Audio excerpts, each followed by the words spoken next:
radios warning alarms.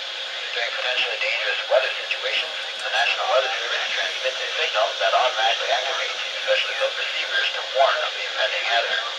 Tests of the receivers are normally conducted by the National Weather Service every Wednesday near 12 noon. When there is a threat of or existing severe weather in the area on Wednesday, the test is postponed until the next day without a severe weather threat. The following tones will